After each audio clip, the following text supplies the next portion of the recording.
Welcome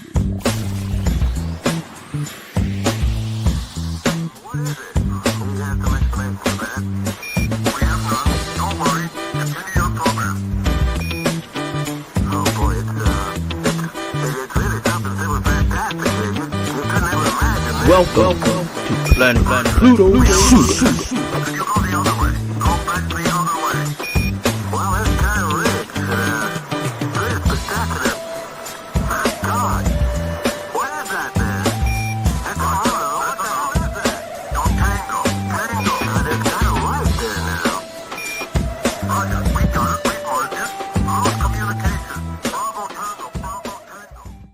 For whoop whoop, tango, tango, tango. Hey, what's happening, blacks? How you guys doing out there? Y'all know who it is. It is the one and only Ladosha Wright, aka Key Lo Lo. How y'all doing? Then right over there it is. There she is. Hey, what's up, BMF? That's right. It's my PNC, the one and only Cheryl Morrow, aka the Hair Oracle. It's going good. I'm rolling with Rush. I always wanted to say that. Gee, can I say? Remember that commercial? Gee, your hair looks terrific. Gee, your hair looks terrific. I watched it because I have that swanky thing in the morning. So I said, I better go in there with some clean hair. That's not what you want to do. That's right. You don't want to do that when you are about, I think we are 81 episodes because we're moving on up here on Planet Pluto. I just said it was 80. Oh, let me double check. Because hold on, let me get it. Oh, you're right. I was going to move us on up. It's official. This is our 80th episode, and we are excited to be talking about the role of science and hair. So this is going to be a wonderful discussion, and we're going to be interviewing Miss Imani Rucker. And so I have a very nice bio that she sent over to me. So this one, y'all, I'm telling y'all right now, this one is I'm glad she's coming on because someone sent me a video, and I'm like, I don't know what's happening. I mean, they're sending off, they're texting war secrets over the super chats, and brothers and sisters, I don't know what is happening. If that was black folks, they would say it's DEI. Man, they was that is this is that. Why we should be hiring people on merit, not because they black or a woman or disabled or purple or a midget it's just it's something it's very interesting to watch this unfold, and to me, for our age and what we've learned from the history and coming forward, I'm sure we're not the only people who are like, not questioning what's going on, but it's interesting to see history repeat itself in a very itself in that regard. No, not the slavery, but we're just and not the accidental, including just some random mofo on no damn chat talking about where we gonna bomb and all this other crazy. Ain't no generals did that. Nah. And this experience did that. Right. And this is why it's important, that we have Miss Imani on, because when we talk about, responsible leadership is it's kind of like not cool anymore. It's like you can just kind of make stuff up. And, what we do here, in case you guys are wondering, why do you guys have this podcast? I see the numbers of the building is, kind of, people are coming through, and maybe you're new. So welcome again. We are on the Afro Hair Science YouTube channel. And so tonight it is all about the role of science and hair. And this particular podcast is dedicated to the professionals in our industry. That's hair, skin, and nails. And what we like to do is address how some of the myths and the disinformation is kind of working its way into the industry, and people are actually using this stuff and regurgitating it. And so but as cosmetologists, our job is not limited to just doing hair. And I think that's what the people really think when they think of a nail tech. Like, well, all they do is just polish nails. A makeup artist, all she does is puts on, you know, makeup. And then you have the barber, all they do is cut hair. Well, that's not all that we do. Some of us, we teach, some of us are philanthropists. We do a lot. And so when we bring Miss Rucker in, we will be able to let you guys get a real uh uh I want to say in depth because we can't go so deep, but it's a different point of view from someone who's not in our industry, but science is their thing. And so they'll be able to help answer some questions. And maybe what I like to say is hopefully the conversation will either validate, what you already know, or maybe it will bring some insight because our goal here is not to be insulting. However, right, Cheryl? Sometimes it It's gets it goes there. it goes there, and so we can't let that happen because our job in the industry is to move the needle, That's right. about the information. So that's what we're going to do tonight. And so Cheryl, how's it going over in sunny San Diego, California? Besides, you know what? You see that, Selena? It's okay. Luana, like, where everybody at? We right here. Here we go. We right here, already hitting the thumbs up button. We appreciate that. So, how's it going in San Diego? It's Aside going. from sun hitting It on is you. sunshiny. It's sunshiny. Mm. It's San Diego. What else can I say? San Diego, San Diego. I'm still taking care of my brother. It's a family affair. All the family's pitching in, and Maurice, he can't do a lot of talking, and he can't do a lot of Be in texting, the but house. yeah, he does watch. And so he says he still appreciates you all for showing him the love, but he's just being, very optimistic and still taking care of himself, and told me that I could not leave Cheryl hanging. So because I have the night shift. Get the hair oracle. Can't leave the That's hair right. oracle. So you can't leave the hair oracle hanging. And I said, "Oh, are you sure?" He said, "Go on, go ahead on." So I want to go back and hang out with my brother tomorrow. We're gonna, watch some movies. I wish I could show you his toy collection he had me. I'm like, boy, if you don't, anywho, I digress.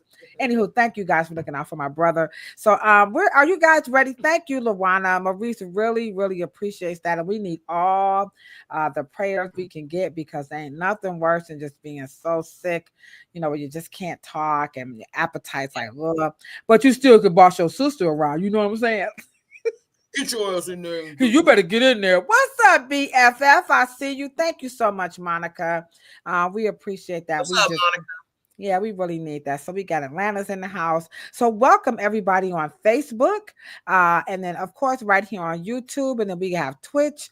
And then of course we have the lovely, lovely people over on Instagram. So welcome. And we are going to go ahead on and get ready to bring in our lovely guest. I see you, Yate. How you doing? You're gonna love her, Yate. I got something for the people. You know what I'm saying? Yate. I got something We for the gonna people. partay. We Yate.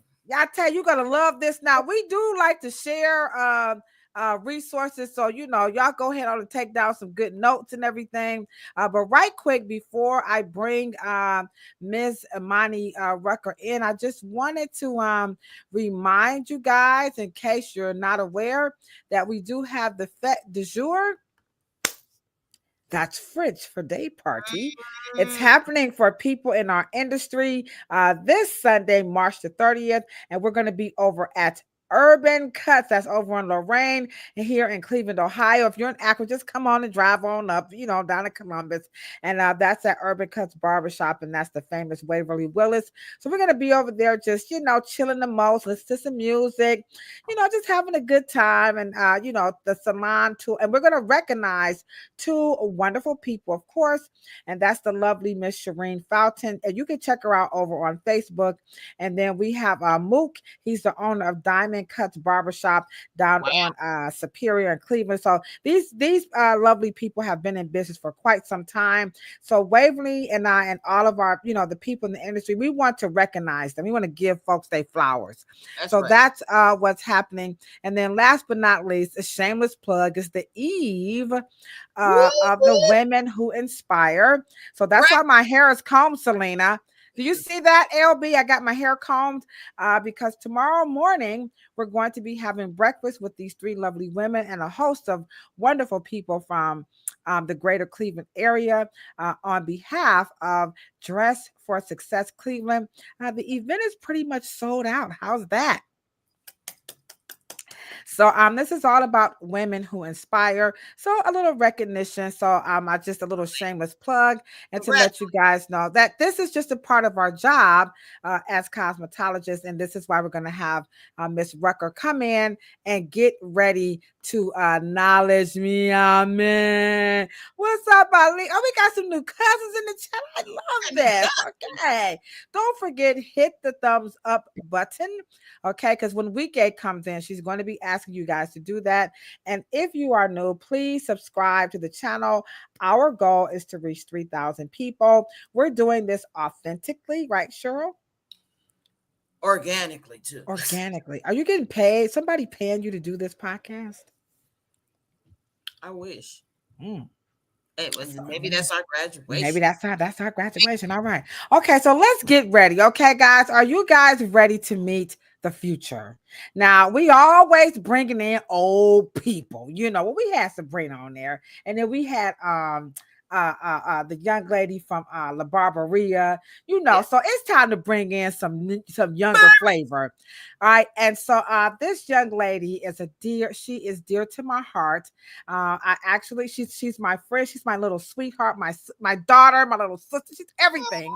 And I've been knowing her since she was a little girl, and so now she's all grown up doing wonderful things. Her name is Miss Imani Rucker. She's a scientist and she's a writer. And so, you know how we welcome people here into the Afro Hair Science YouTube channel platform is we take our right hand or our left hand, depending on how you're looking at the screen. And you're going to take your left hand or your opposite hand or whatever, and you're going to put it together, get your hand clap emojis, and we are going to welcome the intelligent, the illustrious, the down to earth. You guys are going to love this weird science type of a girl. Her name is Ms. Imani Rucker. So everybody put your hands together. I'm about to bring her in. Here we go. Keep clapping. Come on now. Now she has pink on, so she deserves one more round of applause. All right. I was thinking like Beyonce, standing ovation. Look at Cheryl, you better not. I was gonna sing it, Imani, but I don't want everybody to know I sound like Beyonce. You know what I'm saying? Right. Everybody don't have to know that, right? Everybody don't have to know. How are you doing, Imani? I am doing wonderful. I'm so excited to be here. Oh, yes. Yeah. Man, sure, we get excited when we have young people, we want people to know that the young people are charging ahead. You guys are paving the way. We passed the baton, and you guys are taking it to the next level. And it's still March. And so what better way to end Women's History Month than with a history maker? All right. Yes. And so I do have your bio here. Okay. So I want to read it because I asked you to send me a little bio. But after that, me and Cheryl, we want you to kick the ballistics and tell us in your own words. You know what I'm saying? Because we got our cousins in the chat like LB.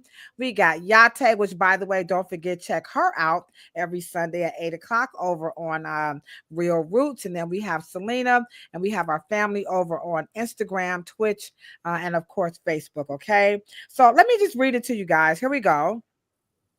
Now, she don't have the Ebony in there, but anyhow. Imani, Ebony, I'm from the hood, right? Ebony, okay? Right. Not Ebony, but Ebony, okay? So Imani Ebony Rucker is a scientist and a writer dedicated to connecting diverse communities with the opportunities and work done done across STEM, from research to education, mentorship, communications, and consulting. Imani has spent the last 8 years reshaping, you guys hear that? Reshaping environments through culturally responsive and evidence based. Look at Yate. Stop salivating, Yate. Work focused on the biomedical sciences. With a degree in molecular biology from Kenyon College, Imani currently works with multiple nonprofit healthcare educational organizations to promote change in research, healthcare, and STEM education. Everybody, welcome Ms. Imani Rucker. So thank you so much. That's powerful, isn't it, Cheryl? It's a lot. Can you tell Imani what you said when I sent you over her bio? What you text me? You was like, I said, well, I'll be. I'll be I'll be sheep jeeps to creators, okay? So everyone in the chat would like to know first of all a little bit more of who you are and how does a beautiful young girl get into this is powerful molecular biology instead of biology, but and what is molecular biology? Because some of us think we know stuff, but we don't, especially when your last name Wright. You think you know everything, you know what, Cheryl? Don't be extra, okay? Look at Cheryl like yes, you do. So, a little bit more of who you are. How did you choose molecular biology, and then, of course, what is it to those of us who are not quite sure? Okay, so who I am. So outside of that bio, I am a cousin, a daughter, a granddaughter, a friend, a really bad singer in the shower, but feeling like I'm Beyonce as well. All the things. But as a young girl, I always knew and had a deep interest in science. And I was super passionate about it, right? I wanted to know why. I was the why child. Maybe it was because I was the only child. Maybe it was because the Lord just blessed me with inquisitiveness. But by far, deeply and wholly a why child. And my mother really fueled this by buying me the things that she could, right? Buying me the microscopes and allowing me to go outside and pick up bugs, even though it creeped her out, and put them on my petri dish and see what they were doing. Gross burger. What's up, boss? Did you hear that? Sure, she picked up bugs and ew. I grew up with a brother who did that. And you're a pretty girl. I didn't know pretty girls touched bugs. Oh, Sorry, guys. Don't judge me. Don't judge me. Grasshoppers and Lepidoptera, also known as moths and butterflies. I picked it all up. And figured out what and why they did what they did, right? And that continued to grow. My passions and my interests continued to grow throughout school. But what I also knew is that I really was interested in people and medicine and human physiology and what were the basis of disease and what were the markers of disease and how were people treated and all of those different things. And for so much of, I would say at least my journey, it felt like there was always that door or that wall past, like, oh, you can't get past there. You're just going to have to wait till after college, you could go to med school. You'll figure it out. Sometime around your 30s, you'll know all this stuff. But that wasn't good enough for me. Of course not. Looking into a lot of different programs, I was blessed to get a full ride to Hathaway Brown School here in Cleveland, specifically Shaker Heights, Ohio. Impressive. HB. And the purpose of that education, like beyond making connections and growing as a learner, was really they had a robust STEM research program. And through that, I met multiple mentors. I met the woman who eventually became my PI, Dr. Susan Brady Cowney. And at 16, I started my research career. Hold on. Wait a minute. Hold on. I'm sorry, y'all. Did you guys hear that? She said at 16, Cheryl, not 18, not 19, but she said at 16 she started her research career, to which I say, What you talking about, Willis? who does that at 16? I'm not gonna tell does. y'all what I was doing at 16. Oh, I just feel so. Don't worry, I did a little bit of that too. But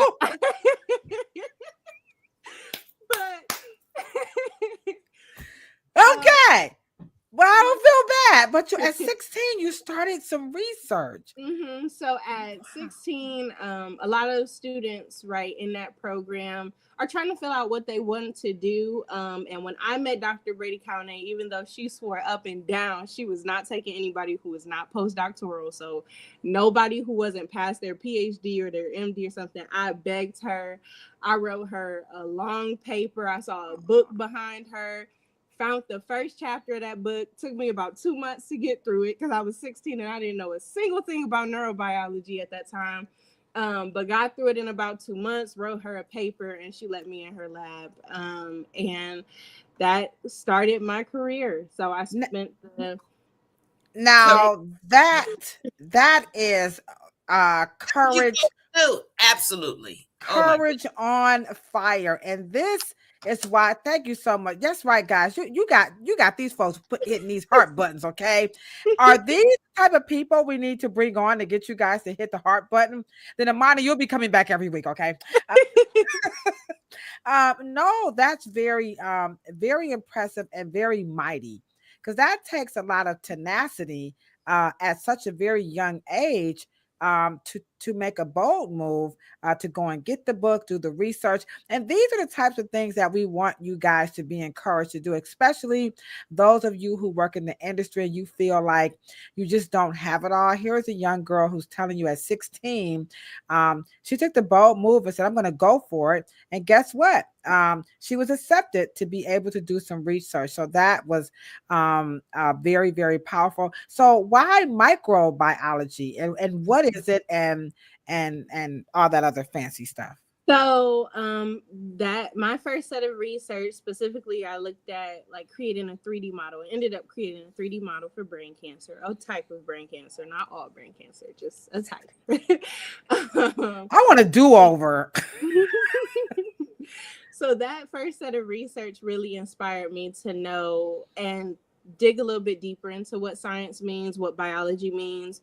Most people in their high school career get to about AP biology, which you get a little bit of molecular biology in there, but really what it looks like is looking at the molecules that help cells do what they do, right? So we are made up of trillions of cells, right? And each of our cells are very specialized. They have unique needs and unique function.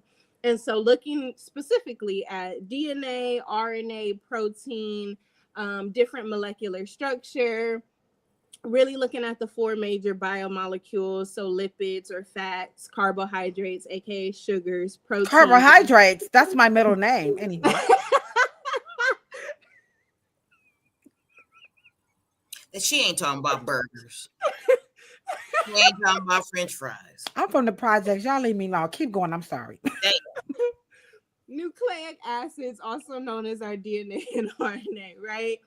And so looking at all of those different molecules, how they interact, how they do what they do, right? What their structural functions are, what their functional functions are, right?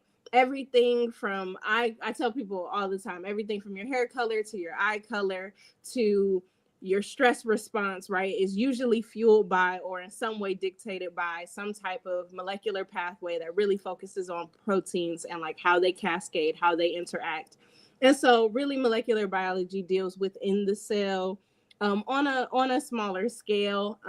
And for me, as far as getting into it, when I went to college, I do have a pre-med background, so I took all of the pre-medical courses that were necessary. So all of the biology. But of course, Cheryl, she does.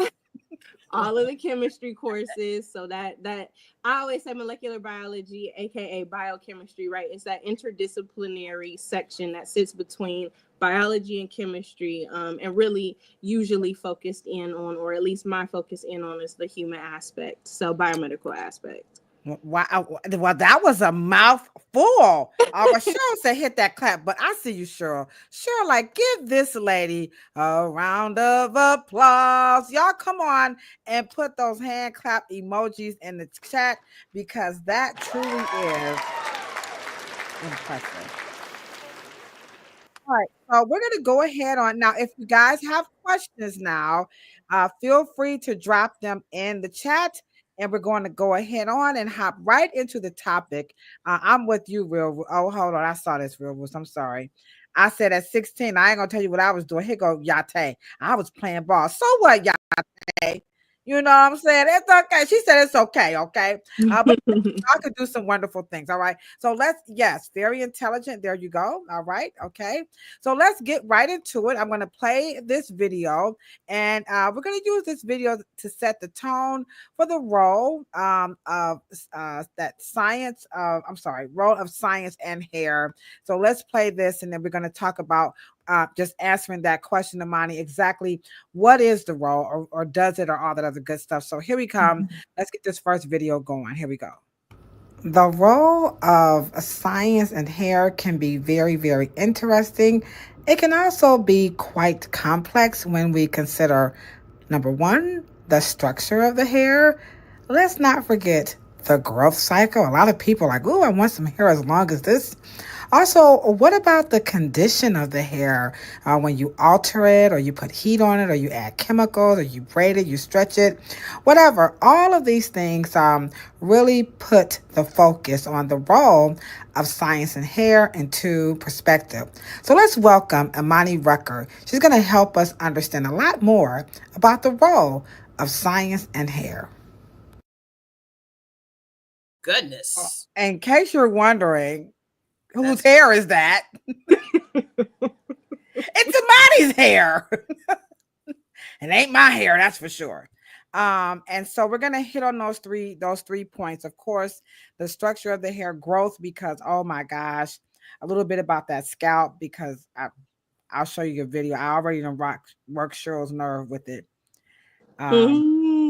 Yes, I did. I have to bring it, Cheryl. I'm going to show her the video. We have to do it. So let's get into it. So what role does science play in hair? So I always love to say, like, science plays a role in anything and everything we talk about, but especially when we're talking about anything that happens to do with our body, right? From the crown of our head to the sole of our feet, right? Science is there. And when we think about hair, oftentimes we are getting a lot of cultural and social influence and not a lot of science influence. And because of all of that social and cultural influence, people think they know a lot. People think now, Cheryl, can you just interject just a little bit and elaborate? Because that's Cheryl's wheelhouse.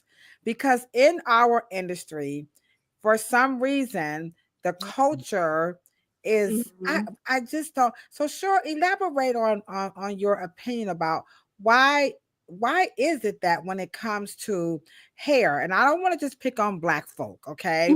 But just in general, what is it about, in your opinion, Cheryl, that culture just seems to trump science, or people kind of like to use that and kind of interfuse, science with culture, and then Imani, we're going to keep it going. I think we as a people, I think we focus on the cultural aspect because that is what makes us so starkly different. So we focus on just the technical application, cultural, tribal aspect, and political aspect of it. And since all hair is presumed the same, and straight hair, or Eurocentric types of straight hair and notice I said the Eurocentric type of straight hair, seems to represent the whole spectrum. And so if that science exists, then we don't need to look any further. Everybody's covered.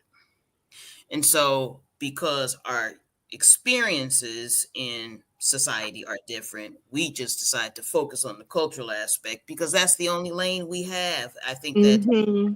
just choose to just focus there because that makes us starkly different. But we have, even in our differences, we have not grabbed a hold of the scientific differences as well. Hmm. Now, so moving on, continuing because like Jason, we want to elaborate a little bit more. Is there something about science that scares people when it comes to hair? Or so let's elaborate a little bit more as you take us into this deep dive of conflating and really getting to the science. So is science like scary or like the boogeyman or too hard, something of that nature when it comes to hair? Mhm. So, I think really going back to that point also about like where we feel like we have the most access and autonomy is really big too, right? People feel comfortable where they feel confident, and people are confident where they're comfortable. And so, science is This not girl good. This girl good. I'm sorry. science is not a field or a space where marginalized groups like women, like BIPOC, right? So Black people, brown people, and then those who have the intersectionality of being fortunate enough to be Black women, right, are welcomed into or are asked to take a seat. In fact, we are usually used and misused, mistreated, exploited, and then told what we should do, right? And so when you have that experience with a field, it is very easy to go where you feel appreciated, right? And you feel appreciated in people's rooms and salons and YouTube videos that talk to you, even if it's misinformation, right? There's a difference between being talked to versus talked at, right? And so I can tell you everything that is true, that I have researched, that I've spent my entire life building, right, my career around. But if I'm talking at you, if I never bring you in, if I never ask you perspective, if I never ask for anecdotal evidence, if I never ask you what your experiences have been around this, if I never ask how you've been impacted by this, if I never ask you to take the next step, right, in the scientific journey, you don't feel like science is accessible to you. But what is accessible to you is a TikTok video, is a YouTube video, is an article that has been curated to really like stand out and pop out at you, right? Is a whole bunch of hair care brands that are curated for Afro hair, right? Because when things feel like they're catering to you, that's what's going to grab you. And the scientific community has not catered to anyone except for rich white men. And so no one but rich white men are ever going to feel like they are centered in science until we shift that. And so, as upset as we sometimes want to be at people grasping onto misinformation and disinformation, what we have to understand is those are spaces and those are tools and those are oftentimes services that have been given to people in a way where they feel accepted, and people are going to gravitate towards that because who doesn't want to feel accepted, belonged, valued?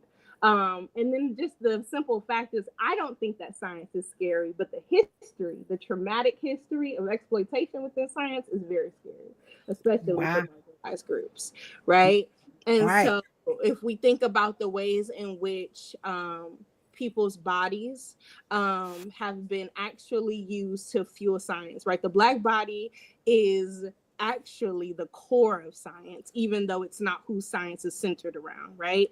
So despite, right, all of these things, right, it's this parallel that also puts us in a paradox of being who science is fueled by, but not who science is fueled for. And so I saw the same thing with family members, friends, trusted people who did not trust vaccination, right? Who still have a lot of questions around it. Who have questions around going to the doctor, who have questions around transplant medicine and organ donation, and all of these different things, right? But these are rooted in fields and rooted in spaces that people have historically been gate kept from, right? And have been excluded out of.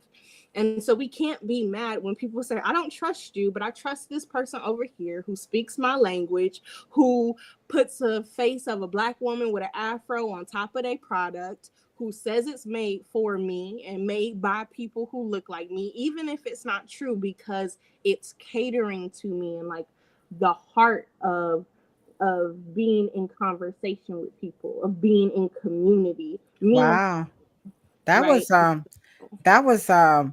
was power with a her, powerful. Cheryl, did you want to just add anything to what she just said? Did y'all see she used that word intersectionality? Now, one day I'm gonna be able to use that word, and when I do, don't y'all mess with me, because Cheryl and Imani is gonna teach me how to use intersectionality, because I'm still like I'm getting crossed over, I'm getting ran over in the crosswalk. But did you want to add anything to that whole fear of science, or I think she said it best. And on top of that, I think that too, C-suite people are creative people, right? Or C, people who really didn't do well academically or intellectual, or just not intellectuals. And even though they are creative, and those most businesses come from that type of thinker, I just think that how science is sold to the overall collective, because to us, hair, knowing how to do it is science. Right. We think being Black gives us some kind of invisible, unspoken knowledge about it until something happened.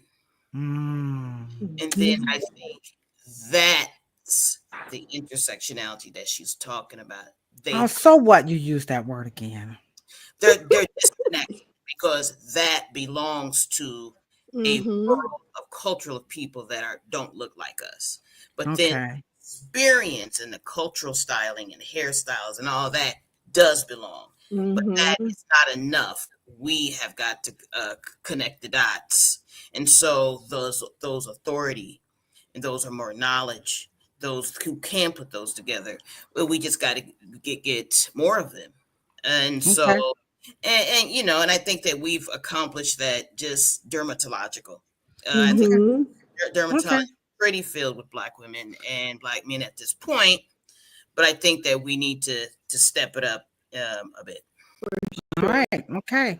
All right. Well, we're going to show a video, and we're going to move a little bit more now that Imani has set the tone for the role that science plays in hair. But before we do that, every time she comes into the chat, it is very imperative that I always give a super duper shout out to our de facto producer, and that is Miss Esther T. Jones. Don't forget, guys, give her a big round of applause, some hand clap emojis as well. In case you're wondering, whose idea was it to bring on intelligent, wonderful, cool people like Miss Imani Rucker? It would be this young lady right here, Miss Esther T. Jones.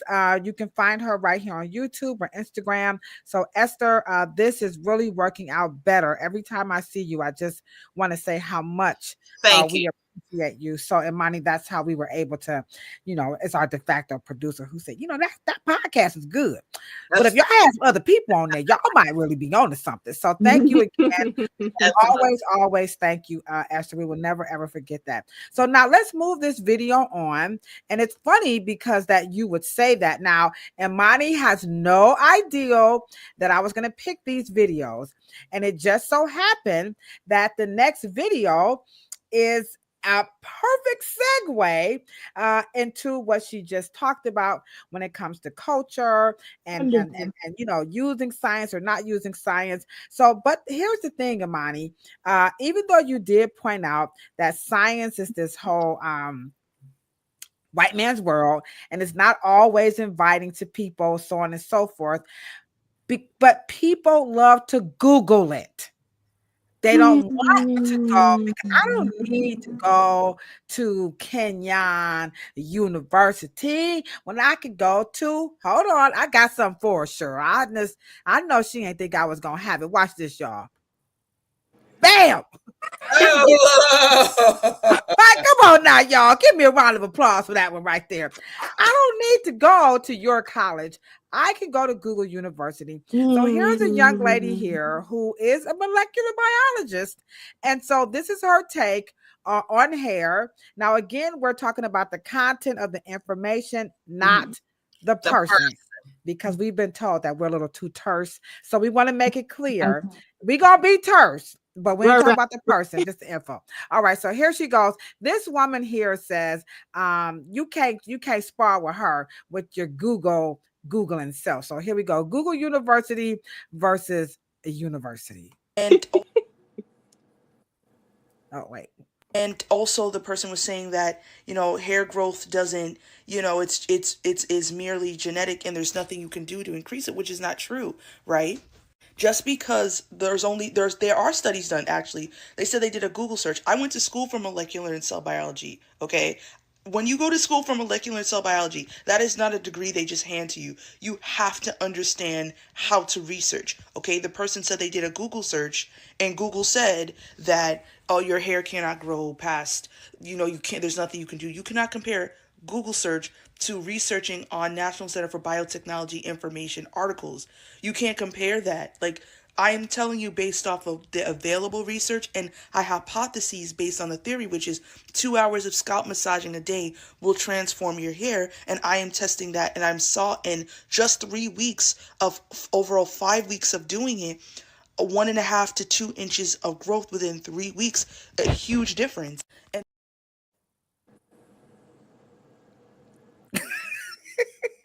look at the chat.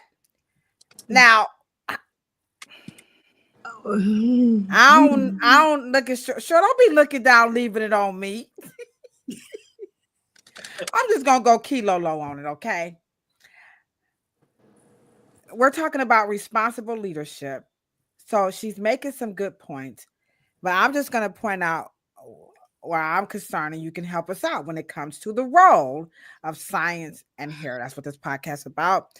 Is number one, people reading research. People love to just get some research. That's one. Maybe you could talk about research, okay, when it comes to science of hair. And then number two, when you hear stuff like she's doing her own research and she's been testing 3 to 5 weeks, and so far where she's at, and in 3 to 5 weeks she's actually I guess she's documenting that she saw 1.5 to 2 inches of hair growth in 3 to 5 weeks. Now, I ain't no molecular biologist, so come after me if you want to, but I am a cosmetologist, and I just find that hard to believe. So take it away with Google versus a university, number one. Number two, research. And then number three, I'm sorry, Cheryl. I just gotta do it, y'all. It's the dumbest. Okay, I ain't gonna say it. All right. Well, let's start on the topic of research. And y'all drop y'all questions in the chat, because hair growth does fall under the role of science. And this is something that a lot of people are obsessed. As a matter of fact, if you Google the role of science in hair, you're going to just get all hair growth. So, okay. So let's start with research, right? So respectfully, a lot of people can say they've done whatever research they want to do. Research, like many other things, can have a lot of different definitions for a lot of different people. So, for example, the research that I've done, the two major research projects I've worked worked on were conducted in a lab with other people, had to go through peer reviewed, and my research was published in journals that were internationally read before they were able to be published, right? That's my baby, right? That's my baby. um, so respectfully, what I disagree with is the fact that what I very much disagree with is the fact that people don't just hand out degrees. People can hand out degrees the same way people can hand out research, right? All research is not peer reviewed. All research is not ethical. All research is not backed. All research is not sound. People skew and report fake results all the time. People get their research pulled from journals all the time. People lose their licensure and credentials all the time, right? It was in an international journal actually, published by doctors, male doctors, published the article, I want to say roughly 2 to 5 years ago, citing the decrease in professionalism amongst women in STEM because of bikini photos they had on their social media. Oh, And it took the American Association of Women Surgeons, Women Doctors, Women Scientists. It became a big hashtag called Bikini Med. And they wrote a letter and that got pulled. But at the time point, that was an actual article in a prestigious journal that was demonizing women for having lives outside of being, right, and solely dedicating their lives to being what, again, through the white male lens, was considered a professional doctor, right? But that so wasn't a research. if you're a researcher, you couldn't wear a bikini? The article itself was supposedly citing the decrease in professionalism, and one of the main points was looking at social media presence of, and specifically only following women who were in science, right? So I'm dumbfounded. about research that is discriminatory, that is biased, that is unethical, right? We're talking about that, but that's research, right? And it was published, right, in a big journal, right? So Wow. you have to understand that research in general has so much nuance, it has so much context, which really brings me to the point that whether you are Google searching something or reading something on WebMD or doing your own literature review, which is a form of research that many scholars do and it takes place on the internet, whether you are conducting your own experiments, right? The soundness of your research and your context is not determined by a degree you have. It's determined, right, by your understanding of the research you are trying to conduct. And if you want to do sound research, then you make sure you are equipped with background knowledge to create a sound question, right? That you then make a hypothesis around, that you then study and identify clear methods to do variable isolation around, that you then produce methods for, that you, right? Like, it is scientific investigation as a process. Wow. And so I believe anybody can do it if they're taught the techniques. And I believe anybody can do it well. And I believe many people don't do it well, but they use degrees and other things to back up the fact that they think they do it well, right? So that's my take on research. So although I do get frustrated oftentimes by people doing to me what is also, right, very lackadaisical research by just throwing something into Google. Between, I think somebody mentioned it there, between the prominent use of AI now, the fact that a Google search is going to pull up, right, what generates the most traffic. So that's not always the most accurate source of information. Sometimes there's conflicting information, especially with the new AI surfaces that essentially pull it from multiple different sources. So one thing might say like your hair can't grow past your shoulders, and the next thing might say your hair can, and it'll put it in the same sentence, right? Just because there hasn't been a lot of like coding and workaround to make sure that is more fluent. And Cheryl talks about that a lot. And the first time I ever heard of the term was junk research, particularly around the relaxer And so Cheryl introduced us to some of the premises that you're sharing with us today. But now here's the thing I'm going to say, and we're just going to keep moving on. And I didn't want to listen to Cheryl because Cheryl wasn't right. And so when Cheryl would tell me stuff, in my mind, because I'm from the hood of projects, you know, you want to validate something. Well, if the white man did say, then I guess it ain't true. So I was just giving Cheryl a very hard time because I'm like, well, ain't no white person ever said nothing like, so that was my struggle. And now I've come to learn a lot more. So to hear you say it, so Cheryl, I just want to say in front of Imani, you were right. It's personal, guys. Sorry, it's a little bit personal. There's something wrong with search engine and starting there because it's only keywords. It's only because the world is poured into so much, and people and there's a lot of websites that's connected to the keywords.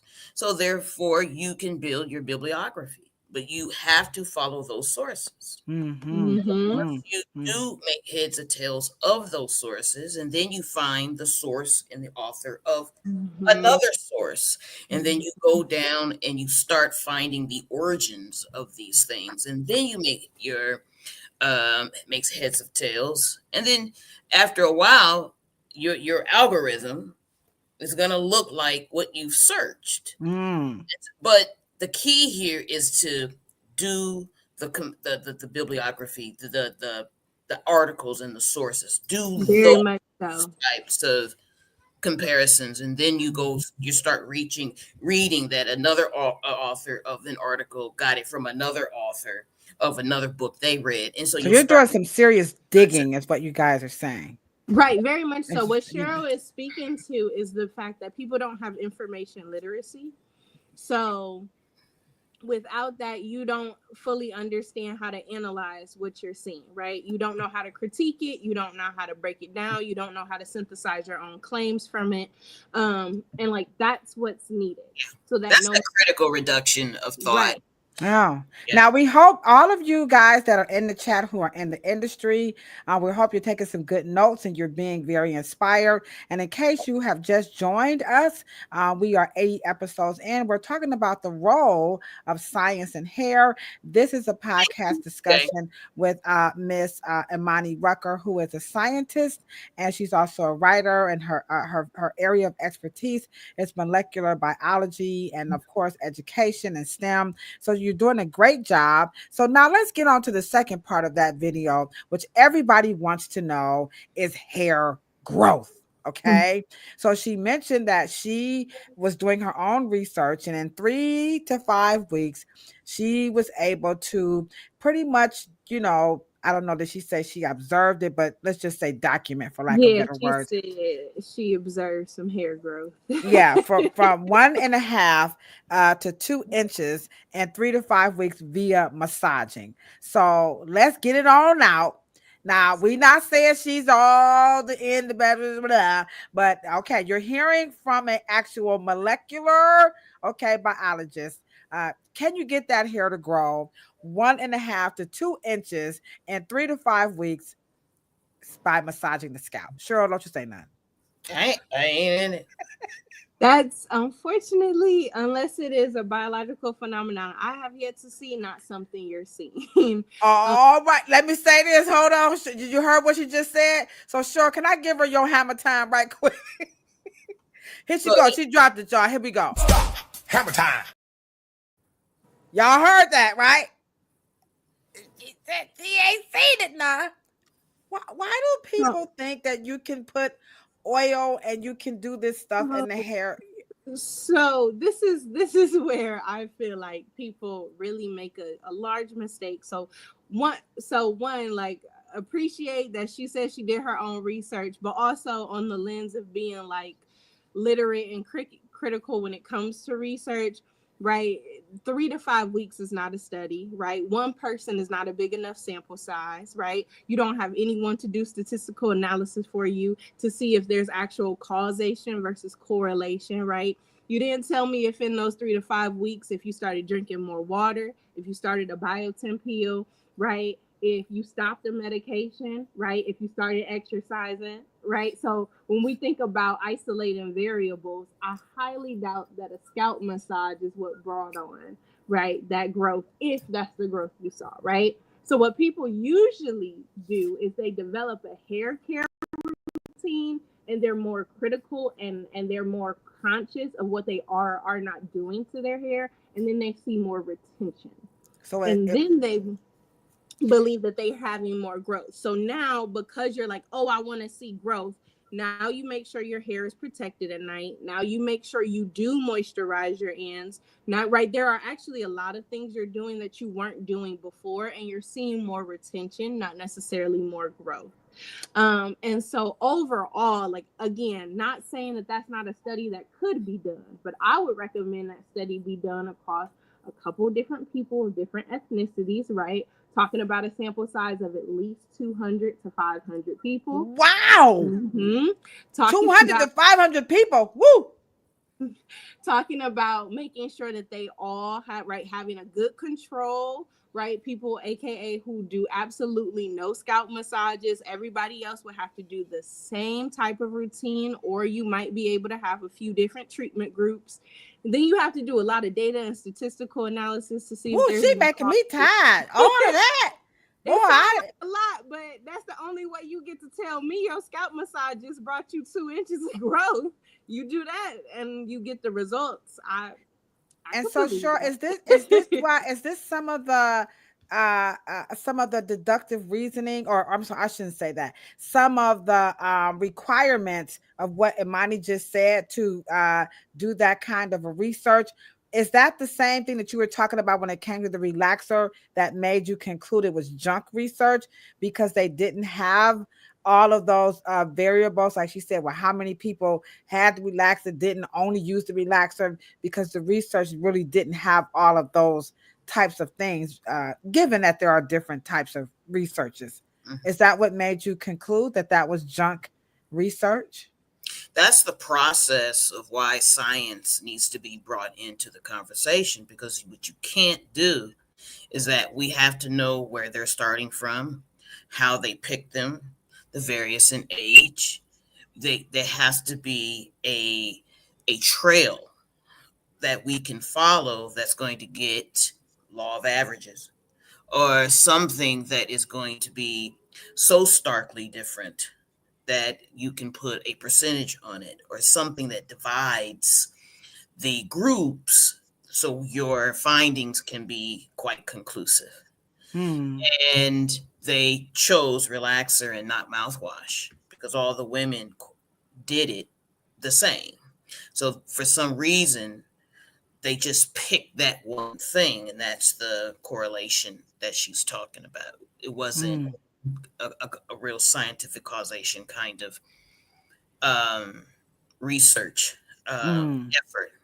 But those words, I think the other thing too, Imani, is what do you say to those people? They sound so sophisticated, like they, like she said she was all, so I mean this is really enticing and inviting. Yeah, So what do we, it's because the people in our industry, like they would suck that up, not all, I know not all of us, but some people would most fall of us, prey, most of us. to that. What do we say, or what's your recommendations about people who have this really, fancy vernacular? They've got these nice titles, but it's like, it's like one of my professors said when I was in college: if you can't dazzle them with brilliance, baffle them with bullshit. So, how are we in the industry to discern the BS from the brilliance? Because she said she's a molecular biologist, blah, blah, blah, blah. She had these nice fancy words. And, so how can we discern for all of us who want to do a little bit of uh, looking into getting information from people? So the first thing that I would recommend is that you also pay attention to like the heart posture of people that you talk to or engage with. So the first thing she did that kind of was a red flag to me was there's such a big difference between Google, and they just don't give out molecular and cellular degrees, and personally, as someone who has had to go through a lot to get to where she is, I actually don't find it fun at all. And I don't hope to continue to gatekeep and make the road harder for other people just because my road was hard, right?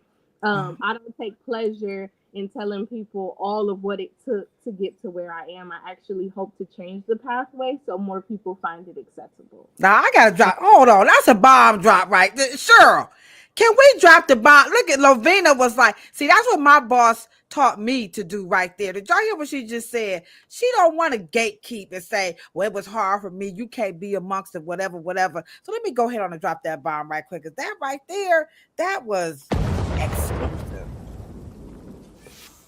Because people do think that is how it's like getting to a, I'm not knocking sororities, but it's like hazing, you know. You got, if you don't do what I do, then you can't get in. And Cheryl, you know, go ahead, Cheryl. I'm sorry. No, that's what creates the very divide that she started with. And Imani was talking about that's why it's colorized.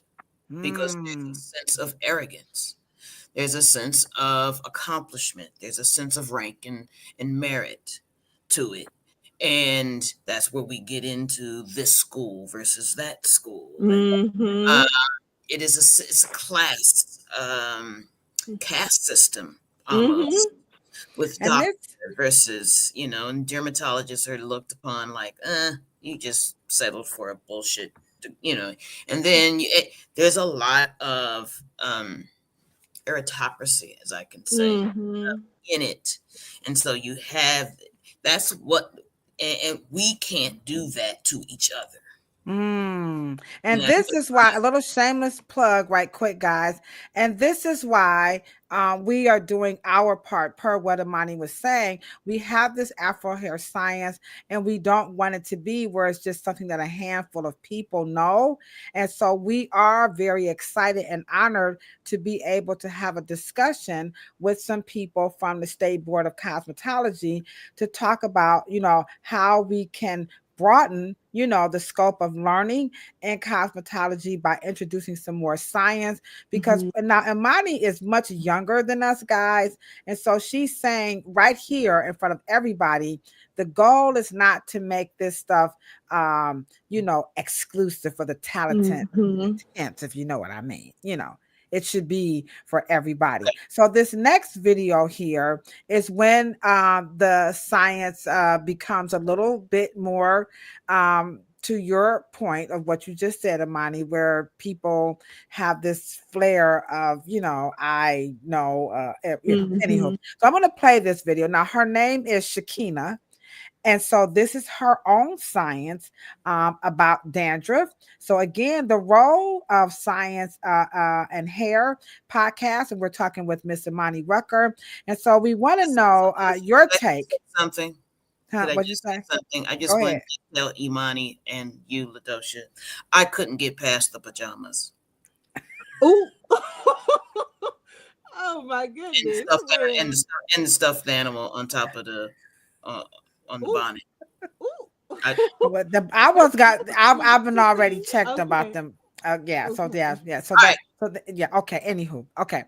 So her name is Shakina, and so she is a cosmetologist. Yes. And so this is the type of stuff that really concerns me more than anything. And I'm going to call this disinformation. Okay. So let's take it away, and then Imani, give me your take on it. Here we go. Something that's really good for dandruff, like dry scalp. Not a stat 7. In the hair. Because that's yeast coming out of your scalp. The dandruff? Dry skin? It's yeast. Your body obtain yeast. They got to have a way for it to come out. So sometimes it come out through your hair. Sometimes it come out through your skin. Interesting. Okay. It's yeast. People don't know that, but they ain't trying to know it. Yeah. But sometimes that's what it is. I mean, you can go bigger than that. You can talk to your dermatologist and they can I did. And they did. She told me use Head and Shoulders, and I was like, Head and Shoulders is cool, but if you use Monostat 7, you know the part to go inside when you have a yeast infection, if you take that and put it on there like a cream and let it sit on for a minute, it'll bring up all the dandruff and stuff. Okay. Yeah, teach the people. She gotta teach the people, and there's no filter in there. Just go ahead. Yes, I like it. Okay. So someone sent it to me, Miss Vava. I love you, Miss Vava. And I sent it to Cheryl. And this now, as a professional, and this is why we are so pushing guys in the industry, like Cheryl is saying, this is why we have Imani on. We have got to get together because this is a concern. We are seeing this in the hair salon, and the education in cosmetology is not helping us to deal with another licensed professional who's telling people. Now, I'm not saying you're gonna die and go bald if you put monostat on your scalp. But anywho, Imani, the bring about it. We can go on for days. Sure, does you want to say anything about this video before Imani takes it away about the role? How could science help with something like that and in our industry, and why we should not really push that type of stuff? So before she answers, Cheryl, did you want to give your 2 cents on that video? Because I sent it to you in the middle of the night. Cheryl was like, I see you guys in the chat. I know y'all better not be putting none of that on you. Okay. Oh my goodness, that's I and see, that's not even a hard one. That is just complete. She's a professional. She is a licensed cosmetologist. She got that had over like 10,000 views, and she got a lot of compliments that she was educated. This is what happens when Black women get into science. That was considered hair science. It was, if you, and yes, I'm sorry, Madam Flair. I know, baby. I know, but I'm telling you, that is considered hair science. Putting monostat and that, you, like she said, it bring about it. You know, like this is not. Yeah. Anyhow, I'm sorry. Just her use of language in talking about something coming out of you. Yes. Going, and she didn't even say scalp. She just said coming out in your hair. And that's just you're right, like, but I'll give you a minute, and that's it. I know you're gonna hit it. It's unfortunate. I'm embarrassed that it's my colleague. Mm-hmm.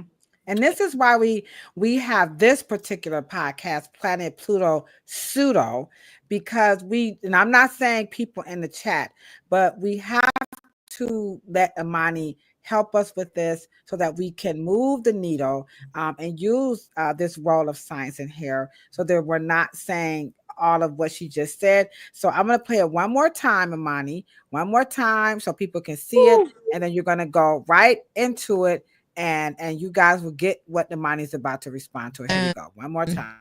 Something that's really good for dandruff, like dry scalp. Monostat 7.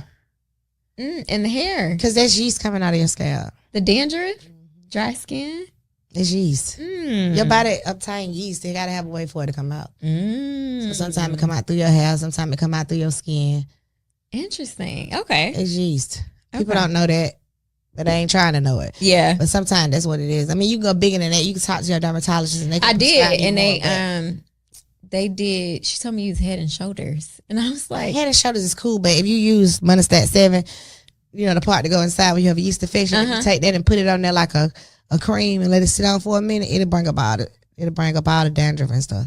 Yeah. Okay. All right. Okay, so first things first, right? So when we think about our body, right, that's made up of trillions of cells, we have to understand that our body is actually in direct harmony with an outside system, right? That's right on the layer. We can't see it, but it's full of microorganisms. Microorganisms are usually, right, single cell organisms that can include things like fungus, like yeast, like bacteria, right? They're called microbes, and they're supposed to be there. Believe it or not, they're supposed to be there. They're supposed to be on your skin, on your face, on your hands, on your arms, on your scalp. Your scalp, which is skin. Remember, our scalp is skin. And so there's no such thing as yeast coming out of our body, right? Because our body does not produce yeast, because like we aren't, our cells don't make yeast cells. Our cells, the ones that can regenerate, right, only make more of what they are, right? So unless you are like, I don't know, one of the aliens from Men in Black, you don't have Look at this chat on fire, baby. They taking notes like you don't Woo! Go ahead, right? baby. Take it over. Go Your ahead. cells cannot create, right? They're not going to create bacterial cells. They don't create, right? Because each cell has unique machinery, right? And it's irrespective to whatever you may believe when it comes to like theology, right? And who created what is very true is that any cell that is a microbe, right, is its own organism. It is its own thing, its own species, essentially, right? So you are not creating that. However, our bodies are in direct balance with them, right? We think about our microbe gut, right? People always talk about the gut microbe and drinking kombucha and all that different stuff. And guess where else we have a wonderfully diverse flora, aka microbe sauna, or you could think of it as an ecosystem in our vagina for those of us who are menstruators, right? And so this is not actually a bad thing. And so people think of yeast as bad, people think of bacteria as bad, people think of microbes as bad, but they aren't inherently bad, and we actually need them because on a large level, they provide protection and a protective barrier from us encountering other things. Cheryl is loving this. Can't y'all tell? Cheryl is so excited. So there's no such thing as your scalp, right, making, like, it's not pushing yeast out of your body. Like, again, we're not bread. We don't, like, that's not how it works. Now, it can't bring about it. It can't bring it because they don't know nothing about that. No. But by the way, before you write quick, she is a celebrity stylist. Lord of mercy. Lord of mercy. Bless her heart. Really? She very much is. She's well known for her work that I believe she did with Tiny from Escape. And she's had a lot of large platforms. It's unfortunate to hear that. That's particular note coming from her. Well, I ain't gonna lie. I went on there. I said, "Come on now, dog." So like that's first things first, right? Yeast and bacteria and microbes live all around us and in many, many spaces within us, and they are supposed to be there. Now, when the wrong thing happens, which usually is an imbalance, right, or the introduction of, right, a type of bacteria or a type of yeast or a type of microbe that is not supposed to be in relationship with us, that's when issues can arise. And that can arise from a lot of different things. That can come from a bacterial infection, that can come from introduction to a virus, or infection, getting sick. That can come from hormonal imbalance, that can come from cancer. Like, there are a plethora of reasons, right, why you might experience a microbial imbalance, which can lead to other issues. So she's not wrong that a microbial imbalance on your scalp could lead to dandruff. However, dandruff, that's the other thing, dandruff and yeast are not the same thing. Come on! Hold on. Wait a minute. Hold. So wait, I gotta drop the bomb right quick. I'm sorry. I'm a little excited. Can you just repeat that one more time? Dandruff and what? Dandruff and yeast are not the same thing. The last time I checked, the young lady gave her the clue. Dry scalp. She gave her the freaking clue. Scalp, skin. Yeah, skin. Give her the clue. Skin. Yeah. Yeah. And what did Imani say before? Skins are cells. Mm-hmm. So what you're seeing, right, are your dead skin cells, right? And so another way you could think of, like, we call it dandruff, right? But another way you could think of dandruff lies everywhere in your body, right? on your face, every time you exfoliate your legs, right? That same white flakiness are just your dead skin cells, because our skin cells are one of the fastest, right? They have one of the fastest cell cycles. Come on, every 28 days. Come on, cosmetologist. That's why I can't believe that the like, why y'all say something? Mm-hmm. Michelle Obama said, do something. Yo, we got to stop this. We can't be saying this kind of stuff, because science is on our side. Is that correct? It very much is. And the biggest piece to that I actually want people to understand is the other thing that's really largely happening in the beauty care industry is there's a larger microscope being placed on feminine care products and beauty care products. And so I personally say, in my expertise and my known research, don't even put monostat in your vagina. Me personally, I don't believe in doing that, right?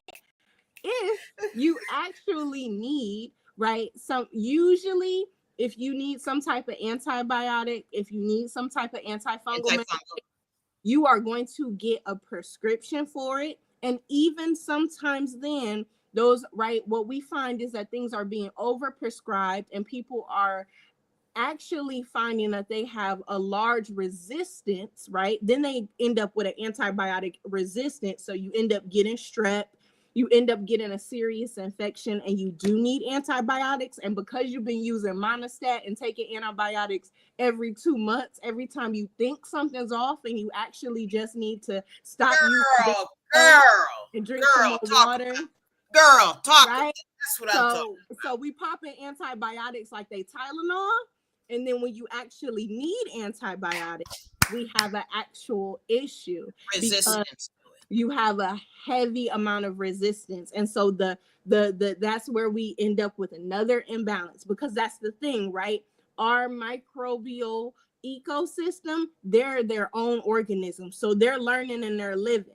And so if you keep introducing antibiotics to me, right, what I'm going to do is build up a resistance. And when I am in imbalance, when there is an introduction of a microbe that you don't need, it's going to be extremely hard, and you're going to need a stronger antibiotic, usually not a general one. Usually you have to take it longer. Usually there are more side effects because, again, you're using it unknowingly, right? So there are so many people who are misdiagnosed with things like BV, bacterial vaginosis, or yeast infections, when what really is happening is they actually just need to change like the soap that they're using. They need to wear breathable cotton panties, and the biggest drink more water. And the biggest thing that people need to understand is that nothing is infallible, right? And so because Black people have been used for science but not centered in science,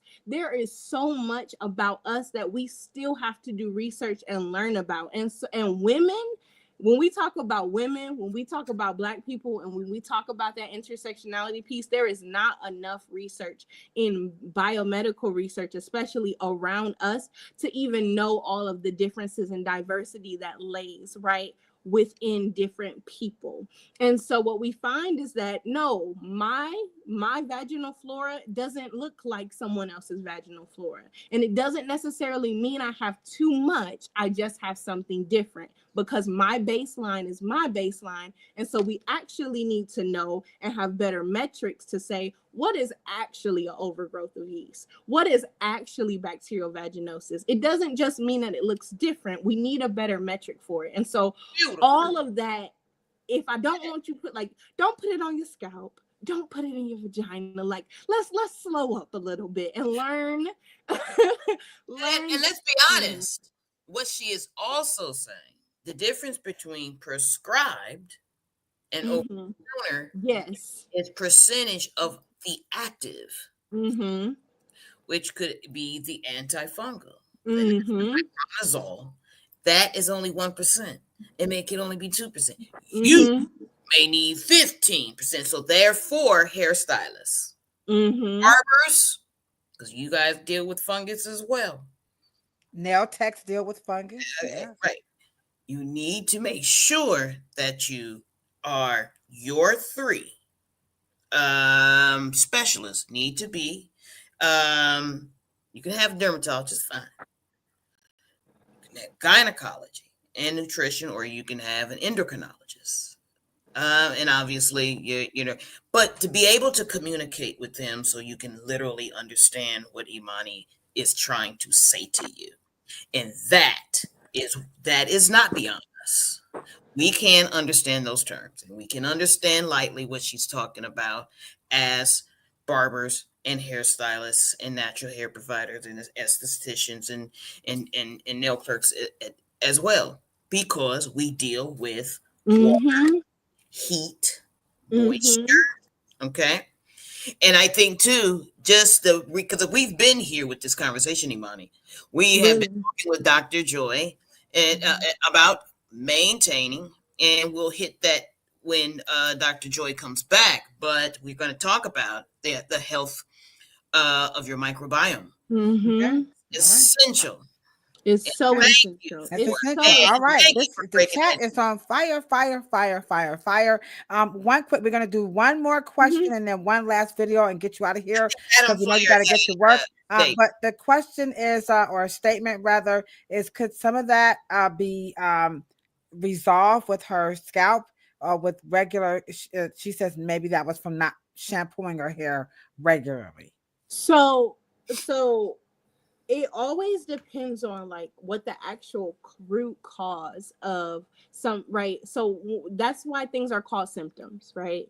So when we think about anything from diabetes, right, to heart disease, to acne, right, we think of these things as all varying severity, but what they all are diseases. And a disease just means that it is a deviation from how your biology is actually supposed to work, right? And Oh. so when you think about something as a disease, right, it usually has symptoms or markers that let you know something's wrong. Usually that's because everything is connected in our body. But the beautiful part about that is we can use those symptoms to try to diagnose what's going on with us, right? And so shampooing, like, right, not shampooing regularly is a big issue, right? Because there's this belief that Black people don't, right, the same way I'm seeing a question about sunscreen, the same way people believe Black people don't need sunscreen is the same way they like, oh, Black people don't got to shampoo their hair. I don't know who told you that, but Mhm. that is not necessarily the case, right? You might have a different cycle and timeline and routine in which you need to do stuff, but that's actually more dependent on you and your biology than it is on race, because I always tell Oh. people that race is a social construct. It's not a biological construct. So I need people to also understand that when we think about disparities in medicine and stuff, what happened, right, is that because of how much emphasis has been put on race, and especially in our healthcare system, now we have something called disparative medicine, right? Where people are experiencing healthcare and different type of mortality rates and incidence in disease in different groups at higher amounts, because, right, we deal in a society that discriminates, uses racism to keep people out of healthcare, to keep people in poverty, to keep people around, right, poor nutrition, food deserts, to keep people in areas where there are higher rates of disease, so on and so forth. And so what's more dependent on like what's going on with your scalp is actually you and your genetics. It's not about you being Black, it's not about you being white, right? Not saying that you can't necessarily have those factors don't have any bearing on you, but that is not what's right. If you are having dandruff issues, baby, that's you have some dandruff issues. All right, y'all heard it from the molecular biologist. And the one question is, before we get to the last clip, is from Esther was what are your thoughts on sunscreen? So I believe sunscreen is absolutely imperative, and it is a big need. So what melanin, right, can absolutely be a protector, but it is not the only protector that we need. And skin cancer is very rampant in a lot of groups that have melanin, right? Especially Black people. And what it does is it protects you from radiation. So the higher amounts of radiation you receive, aka being in the sun, which is important for things like vitamin D supplementation, vitamin B12 supplementation as well, a lot of balancing and a lot of like neuroplasticity. It is important to be in the sun. And right, when we think about our atmosphere, when we think about pollution, when we think about UV radiation, when we think about things that can increase mutation in our cells, right? So our cells have all of these little molecules floating around doing their thing. Unfortunately, right, the same way you can fry your hair or denature aka denaturing a protein, right? Or the same way, right, you put too much heat on anything, right? Over fried chicken, right? Forget your salmon is in the oven, right? Leave water there to evaporate, right? That much heat, right, alone, right? And that's just talking about thermal energy. And so when we think about our cells as interacting, right, with UV radiation, and experiencing mutations in our DNA, what can what can happen are things like cancer, right? And so our cells start to no longer have to listen to the biological checkpoints that keep our body in check and make sure, right, we're running healthily. And then it can turn into things like cancer. And so I very much believe in sunscreen. I don't believe, just like anything else, I don't believe in all feminine care brands. I don't believe in all beauty care brands. I don't believe in all medications, right? I think it is important that you do your research about what type of sunscreen you most want to use, right? There are different types of sunscreen that use different types of chemicals. Remember, everything in this world is a chemical. So all chemicals aren't bad. It's about what chemical you're interacting with and how much, right? H2O is a chemical, also known as water, and so is mercury. I don't recommend you go around playing with mercury.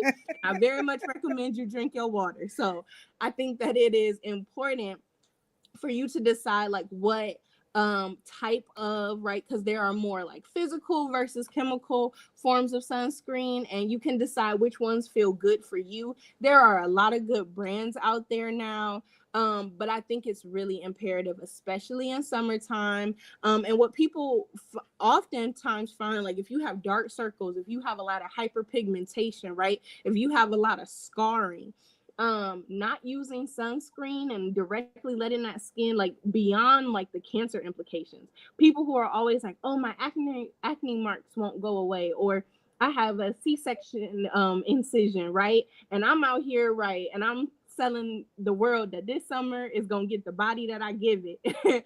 And I'm out in a bikini on a beach, right, hitting my body with some, right, what I'm actually doing is increasing, right, that exfoliation, increasing that cell turnover, right? However, what I'm not doing is replenishing moisture. I'm not protecting from the harsh radiation, right? And I'm not allowing that pigmentation to go back to normal. And so like sunscreen can have a lot of benefits that aren't just like, some are aesthetic and vanity, and some are very, very, very, right, very, very health deductive. And so I believe in it. I don't say go with anything just because it's anything. I believe in doing your research for everything.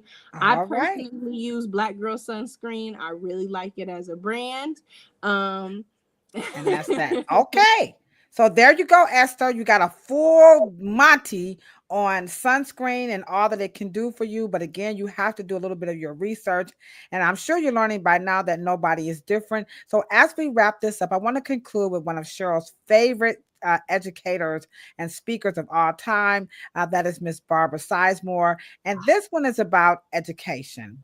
And so as you can see, Imani is a learned human being, guys, as a woman, and my little sweethearts, okay? But what we want to part with you guys is that education is so important, and it takes people, because she's also in the field of education, and I was invited to come to one of her classes and present. It was just amazing to watch the students and to watch her teach. And so a part of our role as cosmetologists and barbers and makeup artists and nail techs is to teach. And this woman is going to tell us how we can do it. And Imani, I just want you to close us out on why it's important for us to teach and use science when it comes to hair. And then we're going to wrap this up. So Cheryl, this one is dedicated to you. Teaching is not synonymous with writing or reading. Teaching is a whole different act where you communicate with another human being over a medium to find out, do they understand a skill or a concept? And it's that you give to them, they give to you. In a teaching learning situation, the teacher is as much as a student as a student, because you are constantly learning what it is about your student that you need to know so that you can communicate with your student better in order to do what? Learn the lesson. If you know it, you can teach it to anybody, anytime, any age. It's just another prerequisite you have to have. You have to know it, and you have to understand how your learner processes information and applies it to use. You have to know that. If you got those two things together, you can teach anybody anything. Yes, and that's and that the reason why I wanted to play that is because we're pushing this Afro hair science, and our goal is not just to push it for the sake of the science, but it's applied. And I hope that what you're witnessing with Imani being so kind and gracious to give us all a lot of her time and a lot of her information is that it's applied. And that when you have information in our industry, we have to do this responsibly. She gave you the two prerequisites. You can teach them, you have to know it, but you have to make sure the student can apply it. And Imani, you have done a phenomenal job. Oh my goodness, of showing how you can apply the knowledge and not abuse it and misuse it. And so close us out with how you see science maybe being used when it comes to hair in the future, of course, and just your take on how we in the industry could use this more as we teach not only each other, but of course our customers who are really entrusting us. And I'm not, again, no disrespect to Miss Shakina, but that was not responsible leadership when it comes to the information. So can you just close us out with what you see in the future for the role of science in hair, and then of course education, and then sure, you're going to take us out of here. So there is so much wonderful work being done, right, when it comes to cosmetologists and different people in the beauty care industry actually doing the work to find out what they need to know in science and vice versa, right? For scientists to have that, that's why it's also important for us to have diverse scientists, right? Because who's going to take care of us and look after us like us? And so having Black chemists and Black OBGYNs and Black dermatologists and Black plastic surgeons and Black engineers and Black educators, so on and so forth, right? It's so important because this culturally responsive and culturally, right, that context of culture is so important as much as information is, right? It's all in relationship to each other. And so it's why we have Black chemists out here doing the research about what's in synthetic braiding hair. It's why we know what can be harmful about using relaxers. It's why we know you might not want to actually use monostat, right? All of this is because, right, there's more context and anecdotal evidence and increased awareness that actually is brought forth by diversity and inclusivity. And that looks like different backgrounds. That looks like people who have different interests, different passions, different upbringings, right? Different ethnicities and cultural mindsets. But some similar core values, right? Around community, around communication, around education.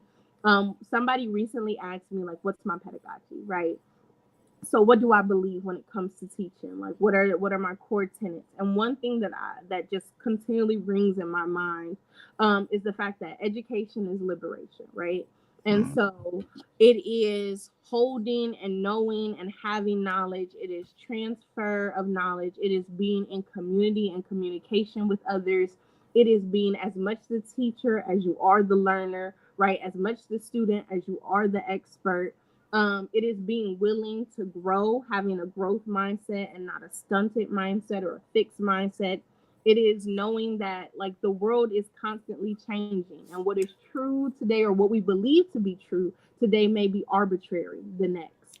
And so I think when it comes to beauty, when it comes to hair care, when it comes to anything in the beauty industry, anything in other industries, and especially when it comes to integrating science within it, it's about building that dialogue, building conversation, sitting down with people and asking to learn and asking to know what they need, and being in that like constant, we're in this together. What do you need from me? What do I need from you? Right? Because I believe like the actual responsibility of knowledge is to pass it on. Wow. That That is utterly powerful. Someone definitely passed you the baton, and baby, let me tell you, you are most certainly winning the race. You wanna um I'm gonna make it short because it's interesting to know when is your birthday, Imani. March 20th. It was actually not too long ago. Oh, happy belated birthday. Okay. All right. Okay. So now that you know Quite her birthday. gracious. And I am in awe of your impassion and passion. It's an honor to share a podcast with you. And I will say, and I'm also, it's remarkable to also understand that you are quite open and understand how important peer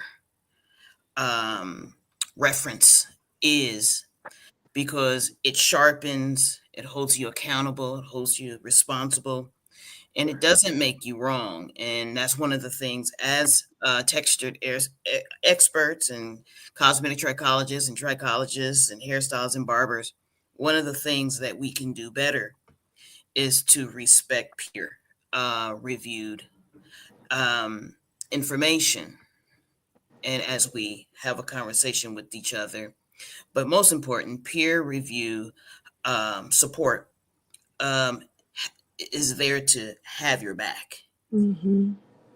and to be the peripheral in your blind spot and to make you practice better. And so that's all I can say. Well, so Imani, no words, no words, no words. But thank you so much from the bottom of my heart. I can't wait to touch your hair again, you know. I mean, yeah, no, I just love Thank doing you your hair, and Well, I'm extremely proud of you. Thank you to every single person in the chat over on Twitch, of course, Thank Instagram. You you. guys rocked it out with us for over an hour and a half. good job. Facebook, we appreciate you. Don't forget, Week is in the chat saying, please don't forget to subscribe, like, and share to the Afro Hair Science YouTube channel. We'll be back next Thursday with Dr. Joy, the first Thursday of every month. That's our official Afro Hair Science wellness and nutrition expert. So she's going to be on helping us understand so much about our health. But you know what I say, and Cheryl say, and Imani, I think you're going to agree with our closing statement, is this is what we say when we're signing out here on the Afro Hair Science YouTube channel. What you should definitely do this tonight is remember, good, better, best. Never let it rest until your good is better and your better is best. And Imani, you have done a phenomenal job of showing what happens when you do those three things. And whatever we can do to support you, you have our back. And we, of course, we need you to come back again. Oh, I cannot wait. This was I love loved every moment of this. Ah, that's so sweet. All right. Good night, everybody. Thank you so very much, Cheryl. You're the bomb.com as always. All right, guys. Thanks, Imani, for your brilliance.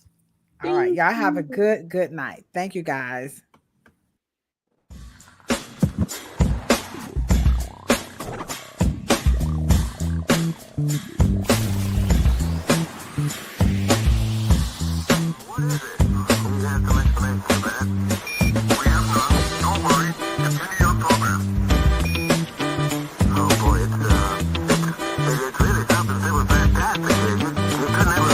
Welcome to Planet Pluto.